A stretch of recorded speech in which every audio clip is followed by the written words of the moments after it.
बिस्मिल्लाहिर्रहमानिर्रहीम। अस्सलाम वालेकुम। सब कैसे हैं? उम्मीद करती हूँ सब ठीक ठाक होंगे, खुशबाश होंगे। आज हम बच्चों को दो वावल साउंड फोनिक्स का डिफरेंस सिखाएंगे। इन दोनों की साउंड जो है फोनिक्स में वो काफ़ी मिलती जुलती भी है, जिसकी वजह से बच्चे इनको पढ़ने में काफ़ी कंफ्यूज रहते हैं। तो इनकी क्लियरेंस के लिए कुछ मैंने उर्दू के साथ डिटेल लिखी है।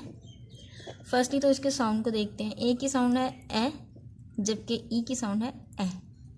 अब ए की साउंड जो है, ए की आवाज़ निकालते हुए एक ज़ुबान नीचे वाले दांतों से लगती है और ज़रा सी फैल जाती है। हमारी ज़ुबान थोड़ी सी फैल जाती है और मुंह भी थोड़ा ज़्यादा खुलता है।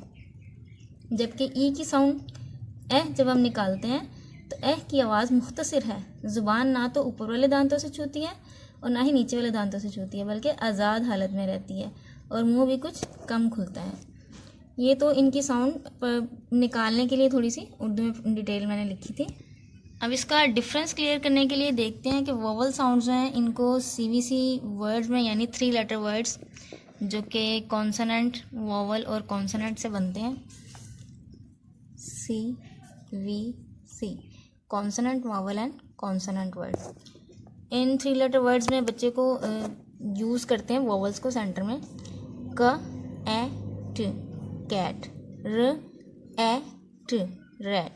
इसमें ए जो है वो पूरा थोड़ा सा लंबा खींच के और ज़ुबान को दांतों के साथ नीचे लगा के बोला जाएगा, लिहाजा ये ए की साउंड है। जबकि 3 लेटर वर्ड्स जिनमें ई यूज़ हो रहा है, ब, ए, ड, बेड। ए और ब, ए, ड, इसकी साउंड थोड़ी शॉर्ट है ई की। र, ए, ड, र, आर की साउंड र, रेड। ए जो थोड़ा मुख्तसर बोला जाएगा। लिहाजा बच्चों को ये प्रैक्टिस जितनी करवाएंगे हम वोवल साउंड्स की, इनकी प्रैक्टिस से उनकी फोनिक्स जो है वो इम्प्रूव होंगी। इसके अलावा जो बाकी वोवल साउंड हैं, निब, एन, न, इ, ब, निब। डॉग, ड, ओ, जी, डॉग। ड, ओ, ग, डॉग। इस तरह से जग का ज, यू, ज, यू की आवाज़ बोली जाएगी। तो इन साउंड में बच्चा कंफ्यूज नहीं होता ज़्यादा, ए और ई की साउंड में कंफ्यूज होता है। इसके लिए एक बहुत क्लियर डिफरेंस बच्चों को करवाने के लिए एक प्रैक्टिस है।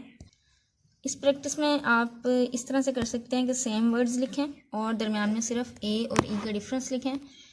बैड, BAD, बैड, और बेड, BED, बेड। ठीक है, इस तरह से उनको साउंड्स का क्लियर करवाएं। बच्चे से खुद पूछें कि इनका फोनिक्स साउंड आपको सुनाएं।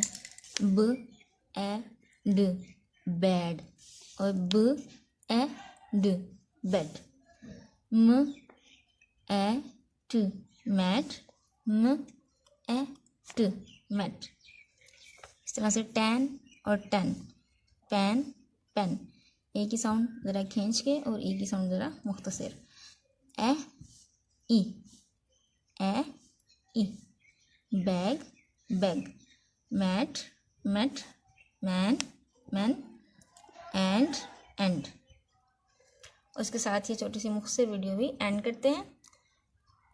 उम्मीद करती हूँ आज की वीडियो आपको अच्छी लगी होगी। अच्छी लगी हो तो इसको ज़रूर लाइक कीजिएगा। चैनल पे फर्स्ट टाइम आए हैं तो इसको ज़रूर सब्सक्राइब कीजिएगा। अपनी दुआ में मुझे याद रखिएगा, अपना बहुत सारा ख्याल रखिएगा। मिलेंगे इंशाल्लाह एक नेक्स्ट वीडियो में। तब तक के लिए टेक केयर, अल्लाह हाफिज़।